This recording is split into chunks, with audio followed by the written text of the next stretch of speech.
नमस्कार दोस्तों, मैं हूं शिवम पांडे और आप सभी का स्वागत है आपके अपने चैनल ट्रिक पॉइंट में।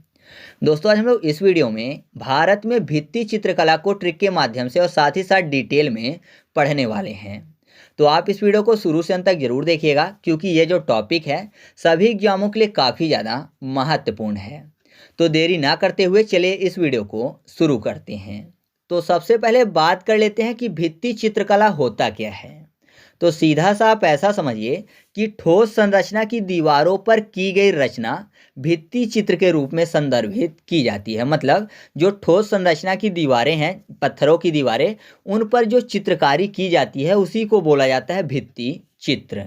या फिर साधारण सा भित्ति मतलब भीति पर बनाया गया चित्र। भीति मतलब दीवार होता है, दीवार को साधारण सी भाषा में भीति बोलते हैं। तो भीति पर बनाया गया चित्र क्या बोला जाता है?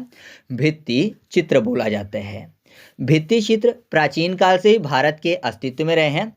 इनकी जो तिथि है वो लगभग 10वीं शताब्दी ईसा पूर्व से 10वीं शताब्दी ईसवी के बीच आंकी जाती है। अधिकांशतः जो भित्ति चित्रकला या तो प्राकृतिक गुफाओं में है या तो चट्टानों को काटकर बनाए गए कक्षों में है।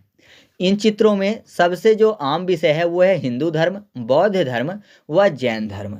इसके अलावा इस प्रकार के चित्र किसी लौकिक भवन के अलंकरण करने के लिए भी बनाए जाते हैं। इस प्रकार की रचना का एक उदाहरण है जोगीमारा गुफा में स्थित प्राचीन रंगमंच के कक्ष, जिसमें ये देखा जा सकता है कि कैसे उसके अलंकरण के लिए भित्ति चित्र बनाए गए हैं। भित्ति चित्र अपने विशाल आकार के कारण अद्वितीय होते हैं। इनको कागज में अंतर्विष्ट नहीं किया जा सकता। मतलब ये इतने विशाल होते हैं कि इनको कागज में नहीं बनाया जा सकता है, जबकि जो लोक चित्रकला वाली पेंटिंग थी उसको कागज में बनाया जा सकता है। ठीक है, तो अब हम लोग एक एक करके जो भारत के महत्वपूर्ण भित्ति चित्र हैं उनके बारे में डिटेल में पढ़ लेते हैं। तो सबसे पहले बात कर लेते हैं अजंता गुफा की चित्रकला को। जो अजंता गुफा की चित्रकला है ये महाराष्ट्र के औरंगाबाद जिले में स्थित है।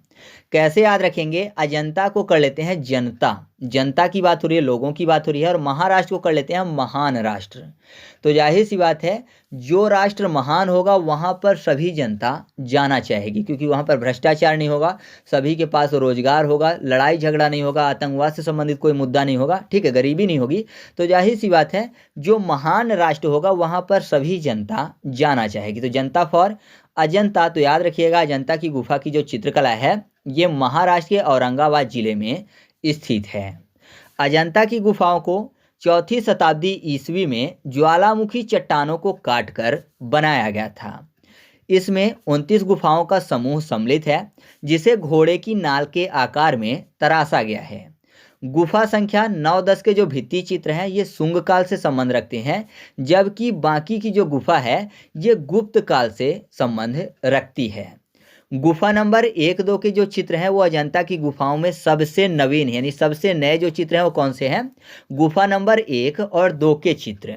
यह गुफा मुख्यतः बौद्ध धर्म से संबंध रखती है और इस गुफा की दीवार पर भित्ति चित्र और फ्रेस्को चित्र दोनों देखने को मिलते हैं। फ्रेस्को चित्र क्या होता है? तो गीले प्लास्टर पर जो चित्रित किए जाते हैं उसको बोला जाता है फ्रेस्को चित्र। इसमें टेम्पोरा शैली का अर्थात पिगमेंट यानी वर्णक का उपयोग किया गया है। और ये जो अजंता गुफा की चित्रकला है इसकी कुछ महत्वपूर्ण विशेषता है। तो ये आप याद रखिएगा कि प्रत्येक महिला आकृति का अद्वितीय केश विन्यास यानी लंबे लंबे बाल दिखाए गए हैं। पशु पक्षियों को भी जो है भावनाओं के साथ दर्शाया गया है। बुद्ध के बोधिसत्व के रूप में पूर्व जीवन की जातक कथाओं का दृश्य और गौतम बुद्ध के जीवन काल के बारे में दिखाया गया है। और जो गुफा नंबर 16 है इसके बारे में याद रखिएगा कि इसमें मरणासन्न राजकुमारी को चित्रित किया गया है। और शिवी जातक का जो दृश्य है वो भी यहाँ की गुफाओं में दिखाया गया है। आपने सुना होगा कि एक राजा शिवी थे जिन्होंने कबूतर को बाज से बचाने के लिए अपने शरीर का जो मांस है वो बाज को दे दिया था। मतलब उन्होंने कहा था कि इस कबूतर को छोड़ दो, उसके बदले में अगर तुमको भोजन के रूप में चाहिए तो मेरे शरीर का मांस ले लो। तो उन्होंने अपना पूरा शरीर बाज को दे दिया था। तो वो कहानी भी यहाँ पर आपको दिखाई गई है चित्र के रूप में। और याद रखिएगा कि 1983 में जो अजंता गुफा है इसको यूनेस्को ने विश्व धरोहर सूची में शामिल किया हुआ है। और अजंता की गुफा की जानकारी जो है आपको चीनी बौद्ध यात्री जो फाहियान है जो कि चंद्रगुप्त द्वितीय के समय आया था और हेनसांग जो कि हर्षवर्धन के समय आया था, इनके यात्रा वृत्तांत में पाई जाती है। ठीक है, तो अजंता गुफा चित्रकला के बारे में आपको इतनी चीज़ें याद रखनी है। ठीक है, तो आगे बढ़ते हैं। इसके बाद बात कर लेते हैं एलोरा गुफा की चित्रकला की। जो एलोरा गुफा की चित्रकला है ये महाराष्ट्र की सह्याद्री पर्वतमाला में स्थित है। कैसे याद रखेंगे? एलोरा में आपको शब्द मिल जाएगा लड़ा, यानी लड़ने की बात हो रही है और लड़ते किसी न किसी अस्त्र से हैं। आपको पता है लड़ने के लिए अस्त्र चाहिए, तो अस्त्र में आपको मिल जाएगा महाराष्ट्र, यानी महान अस्त्र। महान अस्त्र चाहिए लड़ने के लिए, तो आप ऐसे याद रखिएगा कि एलोरा गुफा की जो चित्रकला है ये महाराष्ट्र की सह्याद्री पर्वतमाला से संबंधित है। यहाँ पर जो है 34 गुफाएं हैं, जो कि 17 गुफाएं हिंदू धर्म से संबंधित हैं, 12 गुफा बौद्ध धर्म से और 5 गुफाएं जो हैं जैन धर्म से संबंध रखती हैं। इसके विकास की अगर बात करें तो इसके विकास की शुरुआत राष्ट्रकूट शासकों द्वारा की गई थी। और एलोरा की गुफाओं में जो भित्ति चित्र हैं अधिकांशतः कैलाश मंदिर, यानी जो गुफा नंबर 16 के पास कैलाश मंदिर स्थित है, आपने देखा होगा इसके बारे में काफ़ी सारे डिटेल कि इसको एक ही पत्थर को ऊपर से काट कर बनाया गया है, कोई भी जोड़ देखने को नहीं मिलता। तो कैलाश मंदिर ये गुफा नंबर 16 में है। उसी के आसपास जो 5 गुफाएं हैं उसी में भित्ति चित्र देखने को मिलते हैं। प्रमुख एलोरा गुफा चित्र जो हैं उसमें आपको क्या क्या देखने को मिलेंगे? तो देवी लक्ष्मी व भगवान विष्णु की छवियां देखने को मिल जाएंगी और अपने अनुयायियों के साथ बैठे हुए भगवान शिव देखने को मिलेंगे और सुंदर शालीन अप्सराएं भी देखने को मिलेंगी इन चित्रकला में। ठीक है, और इसके अलावा याद रखिएगा कि 1983 में यूनेस्को द्वारा इसको विश्व धरोहर के रूप में शामिल किया गया था। फिर बात कर लेते हैं बाघ गुफा की चित्रकला की, जो कि स्थित है मध्य प्रदेश के धार जिले में। आपको पता है बाघ स्टेट मतलब टाइगर स्टेट किसको बोलते हैं? मध्य प्रदेश को, क्योंकि मध्य प्रदेश में अभी वर्तमान में सबसे ज़्यादा टाइगर हैं। तो सीधा से याद हो चुका है कि बाघ गुफा किससे संबंधित है? मध्य प्रदेश से। याद रखिएगा कि यह जो है ये 9 चट्टानों को काट कर बनाए गए स्मारकों का एक समूह है। इसकी डिजाइन, निष्पादन व सजावट जो है वास्तविक रूप से अजंता की गुफा के निकट ठहरती है, लेकिन इसमें जो मुख्य अंतर है अजंता की गुफा से वो है इसकी आकृति अधिक मजबूती से चित्रित की गई है और रूपरेखा जो है अधिक सुदृढ़ है। ठीक है, तो ये थोड़ा सा अलग करता है इसको किससे? अजंता की गुफा से। बाकी मिलती जुलती यहाँ पर चित्रकारियाँ देखने को मिलती हैं। तो बाघ गुफा की चित्रकला के बारे में आपको इतनी ही चीज़ याद रखनी है। इसके बाद बात कर लेते हैं अरमामलाई गुफा की चित्रकला की। तो अरमामलाई से मैच करता है अन्नामलाई। अन्नामलाई पर्वत कहाँ स्थित है? तमिलनाडु में। तो ये जो गुफा है ये भी तमिलनाडु के वेल्लोर जिले में स्थित है।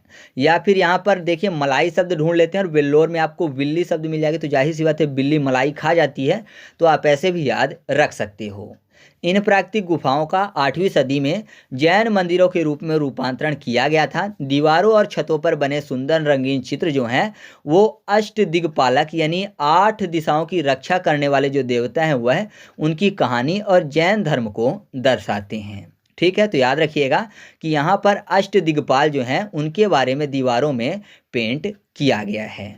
ठीक है, इसके बाद बात कर लेते हैं सित्तान वासल गुफा के चित्रकला की, जिसको आखिर कोयल भी बोला जाता है और ये स्थित है तमिलनाडु में। तो यहाँ पर देखिए सित्तान यानी ता शब्द को काफ़ी ज़्यादा यहाँ पर जोर दिया गया है, 2 बार लिखा हुआ सित्ता, तो ता फॉर तमिलनाडु। तो याद रखिएगा जो सित्तान वासल गुफा की चित्रकला है ये तमिलनाडु राज्य से संबंधित है। साथ ही आप इसके बारे में ये याद रखिएगा कि चट्टानों को काटकर बनाई गई ये प्रसिद्ध गुफाएं जैन मंदिर की चित्रकला के लिए जानी जाती हैं। इन भित्ति चित्रों का बाघ और अजंता की चित्रकला से निकटस्थ सदृशता है, यानी निकटतम है, ये उसी की तरह दिखती हैं। दीवारों पर ही नहीं बल्कि यहाँ पर छतों व स्तंभों पर भी चित्रकारी विद्वान है। कुछ विद्वान विश्वास करते हैं कि यह पल्लव काल की हैं, जब राजा महेंद्र वर्मन प्रथम ने मंदिर की खुदाई करवाई थी, जबकि अन्य लक्षण यहाँ तब आए जब पांडव शासक ने 7वीं शताब्दी में इस मंदिर का जीर्णोद्धार करवाया था। और याद रखिएगा कि चित्रों का यहाँ पर जो केंद्रीय तत्व है वह है कमलों से भरा हुआ तालाब। ठीक है, मुख्य रूप से कमलों से भरा हुआ एक तालाब यहाँ पर मुख्य रूप से चित्रों में देखा जा सकता है। इसके बाद बात कर लेते हैं रावण छाया चट्टानी आश्रय की। जो कि ओडिशा के क्योंझर जिले में स्थित चट्टानी आश्रय स्थल पर बने हैं।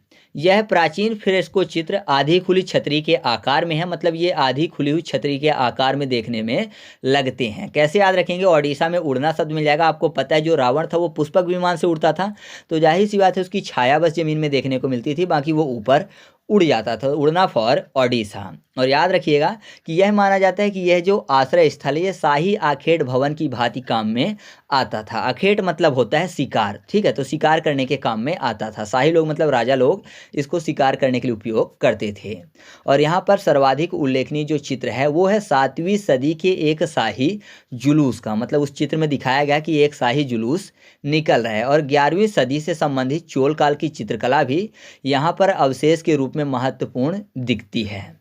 ठीक है, इसके बाद अगला है लेपाक्षी चित्रकला, जो कि आंध्र प्रदेश संबंधित है। आपने देखा होगा बहुत सारे लोग लेप लगाते हैं जब चेहरे में, तो आंखें बंद रखते हैं जब तक लेप लगा होता है। तो जाहिर सी बात है आंखें बंद रखेंगे तो अंधेरा दिखेगा, अंधेरा फॉर आंध्र यानी आंध्र प्रदेश। तो याद रखिएगा कि जो लेपाक्षी चित्रकला है ये आंध्र प्रदेश राज्य से संबंधित है। इसके बारे में आप यह भी याद रखिएगा कि 16वीं शताब्दी में आंध्र प्रदेश के अनंतपुर जिले में स्थित इन भित्ति चित्रों का चित्रण लेपाक्षी वीरभद्र मंदिर की दीवारों पर किया गया है। इसका जो निर्माण है विजयनगर काल के दौरान हुआ, फिर भी इसमें धार्मिक विषय का अनुगमन देखने को मिलता है, जो कि रामायण महाभारत और विष्णु के अवतार पर आधारित है। मतलब यहाँ पर जो चित्र देखने को मिलते हैं विजयनगर काल के दौरान ये बनाए गए थे, लेकिन फिर भी इसमें रामायण महाभारत और विष्णु के अवतार के चित्र देखने को मिल जाते हैं। इसके बाद बात कर लेते हैं जोगीमारा गुफा चित्रकारी की, जो कि स्थित है छत्तीसगढ़ के सरगुजा जिले में। यह कृत्रिम रूप से खुदी हुई एक गुफा है और इसके समय की बात करें तो यह 1000 ईसा पूर्व से 300 ईस्वी पुरानी मानी जाती है। ठीक है, मतलब 1000 ईसा पूर्व से 300 ईस्वी के बीच की पुरानी गुफा मानी जाती है। और इसमें ब्राह्मी लिपि की चित्रकारियाँ व प्रेम कहानियों के शिलालेख भी पाए जाते हैं। मतलब सीधा सा प्रेम कहानियों के शिलालेख हैं। मतलब यह गुफा रंगभूमि से लगाव की हुई मानी जाती है। ठीक है, रंगभूमि मतलब समझ रहे ना, नाटक कोटक से संबंधित, तो आप इसको याद रखिएगा। तो जोगीमारा गुफा को कैसे याद रखेंगे कि छत्तीसगढ़ में स्थित है, तो जोगीमारा को कर लेते हैं जोगी को मारा। अगर किसी जोगी को मारेंगे तो जाहिर सी बात है उसको क्षति होगी, नुकसान होगा, तो क्षति फॉर छत्तीसगढ़। तो याद रखिएगा जोगीमारा की गुफा जो है कहाँ स्थित है, छत्तीसगढ़ में स्थित है। फिर बात कर लेते हैं बादामी गुफा मंदिर की, जो कि स्थित है कर्नाटक में। तो कर्नाटक में आपको कर्ण यानी कुंभकर्ण की बात मिल जाएगी। आपको पता है कुंभकर्ण का जो शरीर है बहुत बड़ा था, तो आप ऐसा समझिए कि कुंभकर्ण ने इतना बड़ा शरीर बादाम खाकर किया था। जो बादाम है उसको खाया तब उसका शरीर इतना बड़ा हुआ।